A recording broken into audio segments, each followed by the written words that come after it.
우리가 가축을 값을 매길 때는 그 고기의 무게로 값을 매기죠. 반면에 사람은 그 생각의 무게로 값을 매긴다는 말이 있습니다.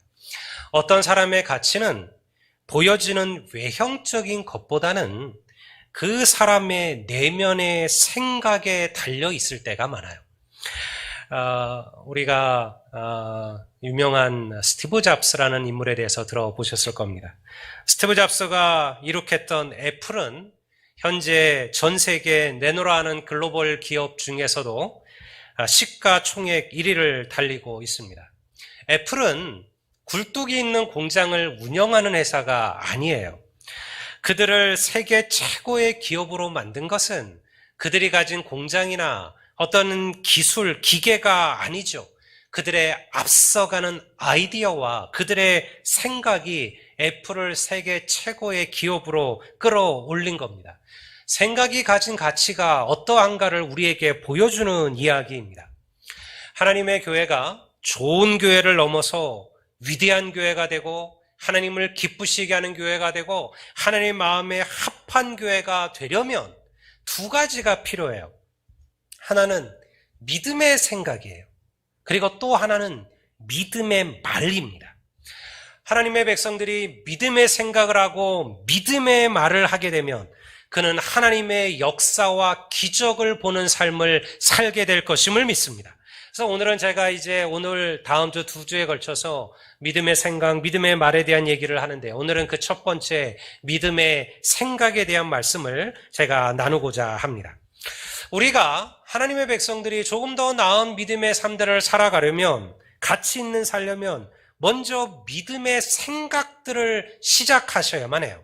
우리가 오늘 읽은 본문을 한번 볼까요? 이사야 55장 9절의 말씀이에요. 이는 하늘이 땅보다 높은 같이 내 길은 너희의 길보다 높으며 내 생각은 너희의 생각보다 높음이니라. 우리가 부정적이고 패배주의적이고 비관적인 생각에 빠지는 이유가 무엇이냐면 하나님께서 우리의 길을 도우시고 인도하신다라는 믿음을 잃어버리기 때문에 그렇습니다. 부정적인 사람들은요, 항상 문제만을 바라봐요. 하지만 믿음의 사람은 문제가 아니라 그 문제 너머에 계신 능력 있는 하나님을 바라보는 줄을 믿습니다. 그러니요, 아무리 문제가 커도 그 문제가 하나님을 이길 수는 없어요. 사단은 끊임없이 우리에게 부정적인 생각들과 그리고 비관적인 생각들을 불어넣지요. 너는 안 될 거라고 얘기합니다. 야, 네가 될 리가 없어. 너는 못할 거야. 너는 안 될 거야. 그건 하나 많아야 할 필요도 없어. 해봤자야. 너는 결국 패배할 것이야. 여러분, 이것은 사단이 우리에게 불어넣는 생각들이에요. 사단은 끊임없이 성도를 무너뜨립니다. 넘어뜨립니다. 우리의 마음속에 부정적이고 비관적인 생각들을 가지게 만드는 거죠. 이러한 생각들은 믿음의 생각들이 아니에요. 요즘 한국교회는 비관주의와 패배주의에 사로잡혀 있습니다. 부흥은 불가능하다고 그렇게 말을 합니다. 변화는 일어나지 않을 것이라고 생각하고요. 그리고 더 이상 교회는 세상을 바꿀 수 없다라고 이야기하죠. 근데 이것은요, 하나님의 생각이 아니에요. 이것은 믿음의 생각이 아니라는 것입니다. 제가 한 교회에 부임했을 때 그 교회는 대단히 어려운 상황이었어요. 전임 목사님은 6개월 전에 교회를 사임하시고 다른 곳으로 떠나셨습니다. 그러나 교회는 목자 없이 6개월 이상을 그렇게 방치되어져 있었습니다. 교회는 너무 낡고 너무 오래되어서요. 비라도 오기만 하면 사방에 양동이를 바치고 예배해야 되는 그런 교회였어요. 예산은 마이너스였고 성도는요, 몇 가정 되지도 않았습니다. 제 안에 계속 부정적인 생각이 들기 시작했어요. 야, 이게 뭐 달라지지 않겠구나. 변화되지 않겠구나.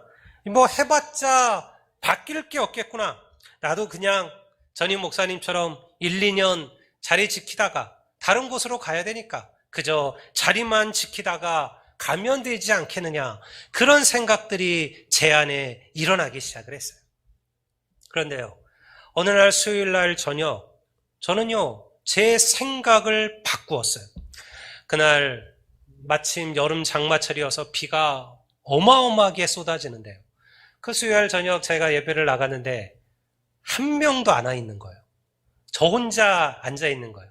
7시가 예배인데 7시 50분이 되도록 아무도 없어요. 저희 집사람하고 저하고 둘만 앉아 있는 거예요. 근데 비가 정말 사람이 이렇게 올 수 있는 정도의 비가 아니라 정말 쏟아붓는 그런 장맛비였습니다. 오늘은 그냥 기도하고 가야 되겠구나 싶었는데요, 거의 7시가 다 되었을까요?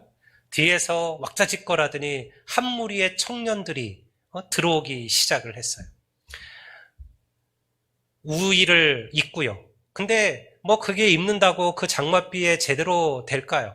완전히 폭삭 젖은 채 열댓 명의 청년들이, 젊은이들이 그 예배를 드리겠다고 그 안에 들어왔어요.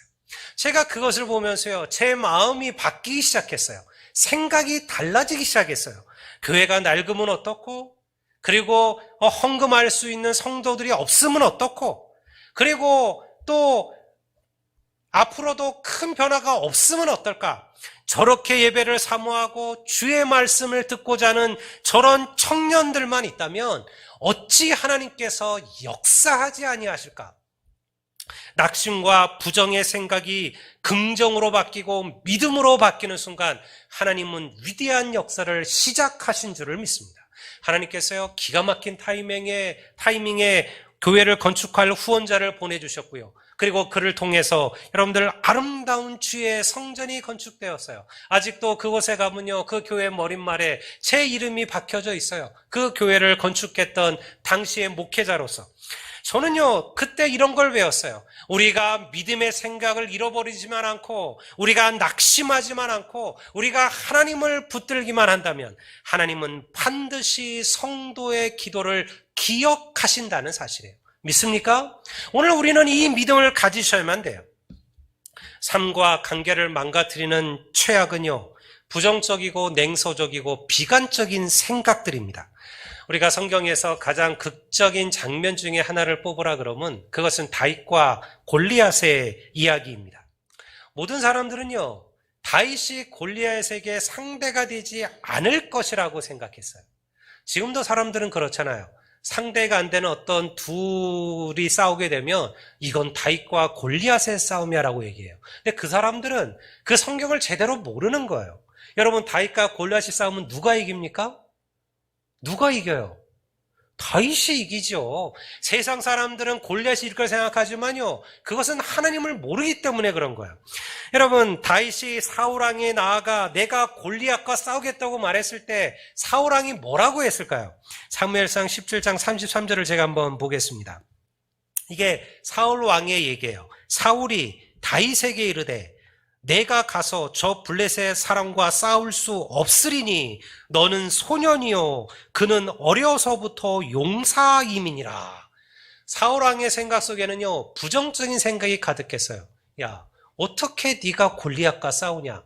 너는 아직 소년이고 저 골리앗은 어렸을 때부터 용사였는데 키가 2m가 넘는 그런 거대한 장수에게 어찌 들에서 양을 치며 살았던 목동이 과연 싸워서 승리할 수 있겠느냐? 당연한 생각 아닙니까? 그럼 보통 사람들은 다 그렇게 생각할 거예요. 근데 다윗의 생각은 달랐어요.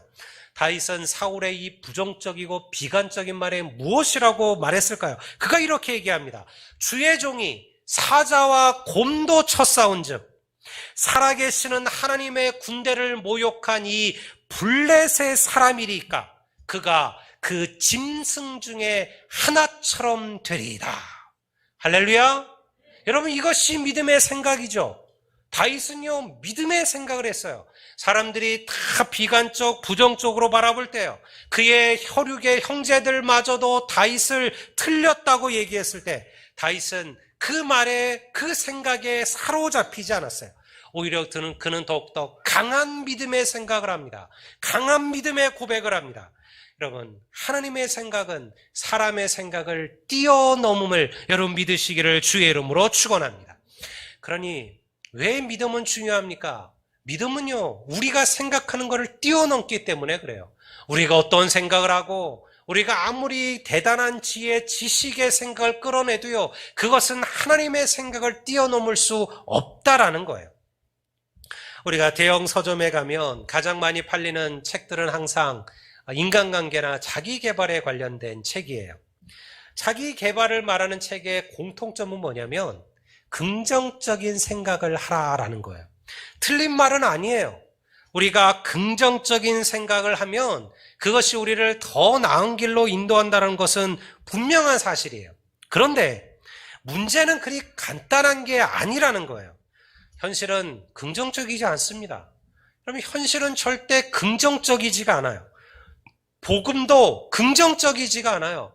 복음은 매일 나를 죽이라고 하죠. 자기를 희생하라고 하죠. 오늘 찬양처럼 좁은 길, 험한 길로 가라고 해요. 긍정이 아니에요.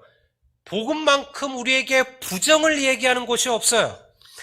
우리가 긍정적으로 생각한다고 해서 문제와 고난이 우리를 피해가지 않아요. 제가 우리 좋은 믿음의 성도들을 만나면 가끔 그런 얘기를 들어요. 저는 열심히 목사님 하나님 섬기고 기도하고 예배하고 했는데 왜 이런 일이 제게 오는지 모르겠습니다. 근데 그 말이 맞아요. 여러분, 고난과 환난과 시험이 성도라고 해서 비켜가는 법은 없어요. 예수 잘 믿는 성도도 암에 걸리고 예수 잘 믿는 성도도 교통사고를 당하고요.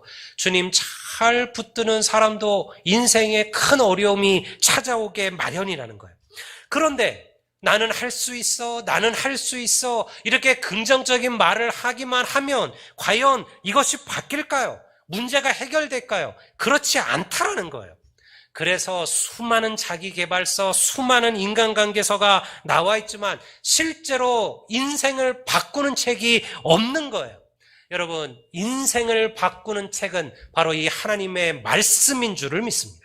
왜? 우리는요, 하나님이 계시기 때문에 그래요. 그들은 하나님을 빼놓고 그 얘기를 하는 거예요. 그런데 긍정의 생각과 믿음의 생각은 달라요. 오늘 우리에게 필요한 것은요, 무조건적인 긍정의 생각이 아니라 믿음의 생각을 하는 거예요. 믿음의 생각을, 하나님을 바라보는 거예요. 사랑하는 성도 여러분, 부정적인 말, 비관적인 말에 사로잡히지 마십시오. 그것은 누가 우리와 함께 하시며 우리를 도우시며 우리를 인도하신지를 모르는 이들의 말들이에요. 그러니 그들은 항상 비관해요. 항상 부정적이에요. 왜? 자기의 힘, 자기의 능력, 자기의 상황을 돌아보니까 이 문제를 풀어갈 방법이 없는 거예요. 그런데 믿음의 생각을 하는 사람들은요, 똑같은 상황 속에서 하나님을 바라봐요. 하나님을 의지하는 거죠. 우리가 믿음의 생각을 하는 것은 우리의 능력이나 우리의 지혜 때문이 아니에요. 우리는 약하고 우리는 부족하지만 하나님께서 우리의 힘이 되시고 하나님께서 우리의 방패가 되어주심을 믿는 거죠. 그래서 믿음이 깊어지면 믿음의 생각도 잘하는 것이에요. 누구에게든 인생의 시련은 찾아오게 마련입니다. 인생은 절대 장밋빛이 아니에요. 고난이 없기 때문에 우리는 믿음의 생각을 하는 것이 아니죠. 고난 가운데서도 소망을 생각하는 것, 그것이 바로 믿음이에요. 제가 오래전 여러분들에게 얼마 전 카네기의 희망형, 소망이라는 그림에 대해서 얘기한 적이 있었을 겁니다. 제가 그때 그림을 못 보여드려서 제가 인터넷을 뒤져서 그 그림을 한번 찾아봤어요. 미국의 철강왕이라고 불리던 또 이 카네기는 아주 가난한 가정에서 자랍니다. 젊은 시절 외판원으로 그렇게 생활을 하죠. 근데 그는 어느 날 외판을 갔던 한 작은 시골집 농부의 집에서요, 초라한 그림을 하나 보게 돼요. 그 그림은 물 한 점 보이지 아니하는 바싹 마른 해변가에 낡은 배 한 척이 버려져 있는 그런 그림이었습니다. 그냥 얼핏 보면 절망이에요. 여기 그림이 나오네요. 여러분들 이 그림을 봤을 때 우리가 이 그림에서 무슨 희망을 찾을 수 있을까요? 물은 해변까지만 물은 보이지도 않고요. 배는 낡아서 뒤둥그러져 있지 않습니까? 그러니 아마 저 그림은 낭망, 절망이라 붙이는 게 나을지 몰라요. 그런데 그 그림의 이름은 소망이었어요. 왜냐하면 그 그림 맨 끝에 이런 작은 글귀 하나가 써 있었습니다. 반드시 밀물이 밀려오리라. 그날 나는 다시 바다로 나아가리라. 이 그림 보시면서 카네기가 한글을 알았나? 이렇게 생각하시면 안 돼요. 저 그림은 실제 그 카네기의 그 그림은 아니에요. 그 그림은 찾을 수가 없더라고요. 제가 인터넷을 뒤져서 그 의미를 갖고 있는 그림을 찾은 거예요. 밀물이 밀려오리라. 언젠가 반드시 밀물이 밀려오리라. 그리고 그날 나는 다시 바다로 나아갈 것이다. 이게 소망이죠. 지금은 낭망이에요. 지금은 절망이에요. 근데 믿음의 생각은 뭐예요? 그래서 나는 끝났어가 아니에요. 언젠가 하나님은 내게 다시 밀물을 보내실 것이다. 그리고 그날이 되면 나는 저 창창한 망망대해를 나는 다시 항해하게 될 것이다. 그렇게 꿈을 갖는 게 바로 믿음의 생각, 믿음의 소망이라는 거예요. 성도는요, 항상 높이 보는 법을 배우셔야 합니다. 세상에 어떤 교회도요, 전도 목표를 현상 유지로 잡는 교회는 없어요. 여러분, 요즘 전도 힘드시죠? 전도하는 게 어려우시죠? 기독교에 대한 이미지도 좋지 않습니다. 그래서 올해 우리 교회 전도 목표는 현상 유지입니다. 이런 교회는 없어요. 여러분, 건물 지하에서 10명 데리고 목회하는 교회도 목사님도 올해 우리의 목표는 100명입니다. 그렇게 목표를 세워요. 100명, 200명의 교회는요, 300명, 400명의 전도 목표를 세우죠. 누구나 다 큰 목표와 큰 꿈을 꿔요. 그런데 왜 교회는 부흥되지 않을까요? 다 큰 목표를 세우고 큰 목적을 세웠지만 왜 여전히 교회는 어려울까요? 우리는 여전히 목표만 세워놓았지 부정적이고 비관적이며 냉소적인 생각에 사로잡혀 있기 때문에 그래요. 믿음의 생각으로 하나님을 바라보지 않기 때문에 그렇습니다. 말은 그렇게 목표를 세웠지만 실제로 그것이 이루어질 것이라고 믿고 기도하고 전도하고 열망하는 성도가 없다라는 거예요. 그러면요, 말만 그렇게 했을 뿐이지 여전히 우리의 생각은 믿음의 생각이 아니라 의심의 생각에 붙잡혀 있는 거예요. 사랑하는 여러분, 믿음의 생각이 시작되어야 믿음의 말이 선포되고 그리고 믿음의 행동이 시작되는 법이에요. 우리 아들리안 교회가 부흥하기를 갈망하신다면 여러분 먼저 믿음의 생각을 시작하시기를 바랍니다. 나를 통해 이 교회가 부흥될 것이라고 선포하십시오. 나를 통해 하나님의 나라가 확장될 것이라고 고백하십시오. 무엇이 문제고 무엇이 부족하며 누구 때문에 어렵다고 말하지 마십시오.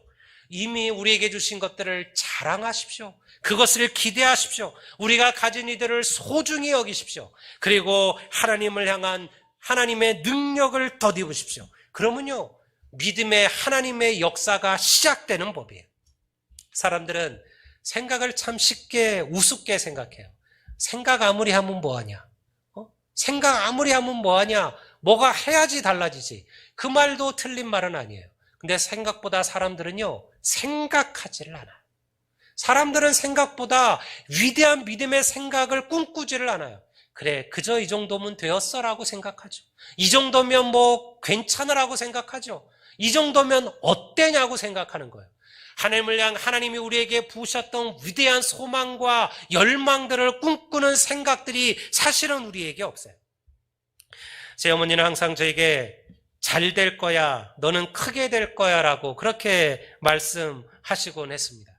그 강원도 정선 시골에서 목회하실 때도요, 어머니는 본인들은 그 시골 그 작은 교회 몇 명 안 되는 교회를 목회하셨지만 너는 크게 될 거야, 너는 하나님이 크게 쓰실 거야, 그렇게 항상 제게 말씀해 주셨어요.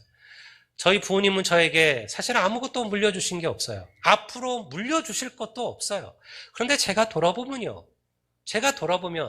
제가 왜 이렇게 반듯하게 컸을까?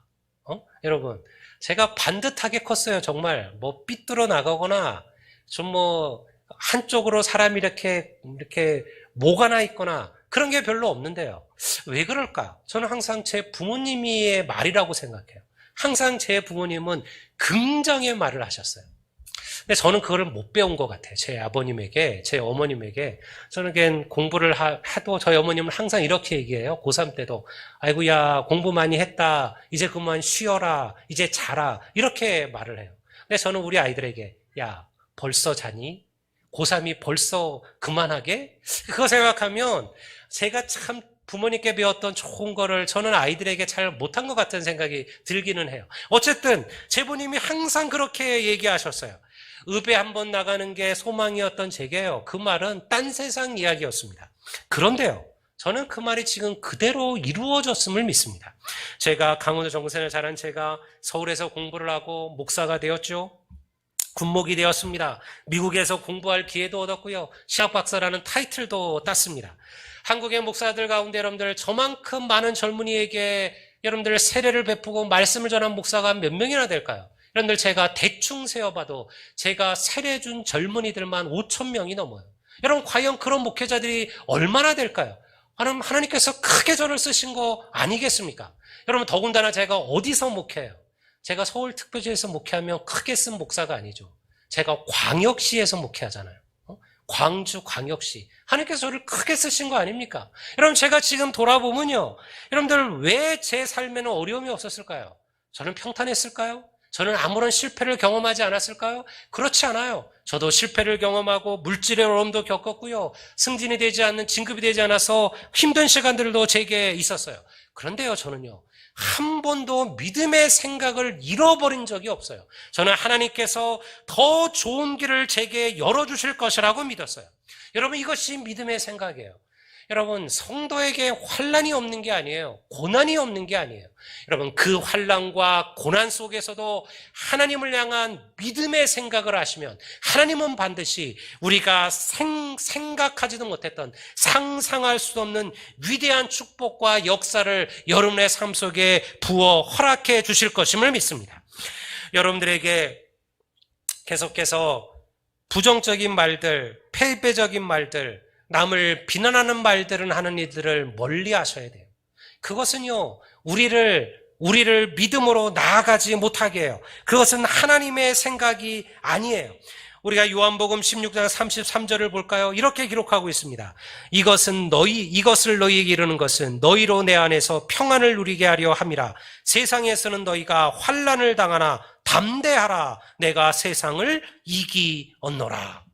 너희가 세상에서는 환난을 당할 것이다. 하지만 담대하라. 왜? 내가 이미 세상을 이기었노라. 여러분, 성도는 이 주의 말씀을 붙들고 살아가는 인생인 줄을 믿습니다. 그래서 항상 믿음의 생각을 하십시오. 사람은 누구나 긍정과 부정의 생각들이 있어요. 어떤 일에 놓고 어떤 사람에 대하여 어떤 또 선택에 대하여 한편으로는 긍정이, 한편은 부정의 생각들이 항상 일어나게 있어요. 문제는요, 이 둘을 완벽하게 우리가 맞출 수 있다면 좋겠죠. 우리가 무조건적인 긍정도 아니고 무조건적인 부정도 아니고 어떤 일에 대하여 중도를 딱 맞추면 좋겠지만 그게 사람은 불가능해요. 사람들은요, 어느 한쪽으로 흘러가게 돼 있어요. 부정적인 생각이 강해지면 모든 것이 그쪽으로 흘러가요. 제가 젊은이들을 대상으로 상담을 많이 했었어요. 그때 우울증에 빠져 있는 친구들을 많이 상담을 했어요. 우울증 때문에 어려워하는 친구들이 많아요. 군에 보면. 그래서 그 친구들을 만나서 이런저런 상담을 하고 제가 많은 얘기들을 나누고는 했습니다. 여러분 한번 생각해 보세요. 우울증에 빠진 형제들은요. 우울증에 빠진 사람은 비 오는 날이 우울할까요? 해가 창창한 좋은 날이 우울할까요? 어떤 날이 더 우울할까요? 둘 다 우울해요. 그게 우울증이에요. 그게 우울증이에요. 비 오는 날이 우울하다. 그럼요, 그건 정상이에요. 근데 우울증에 빠지면요, 세상이 다 비관적이고 다 우울해요. 비가 오면 비가 와서 우울하고요. 해가 나면 해가 너무 좋아서 우울해요. 그게 우울증이에요. 한번 그 생각에 사로잡히면요, 모든 것이 다 그렇게 보여요. 다 부정적이고 다 비관적이고 다 절망적이에요. 여러분 그렇기 때문에 여러분 한번 흘러가는 이 부정과 불신앙의 생각에 사로잡히면 우리가 거기서 다시 흘러 나오는 것이 너무 어려워요. 경류에 한번 흘러가는 경류에 파묻히면 거기서 벗어나는 것이 어려운 것처럼요. 한번 부정의 생각, 불신앙의 생각에 우리가 붙잡히게 되면요. 그곳에부터 다시 돌이켜 나오는 것이 어렵다라는 거예요. 그러니 성도는요, 항상 무엇을 생각하셔야 되냐면 하나님께서 우리를 얼마나 사랑하시느냐. 우리가 생각하는 것은요, 그 생각이에요. 우리가 고난 중에 있고 환난 중에 있고 어려움 속에 있다면요, 이 생각을 하십시오.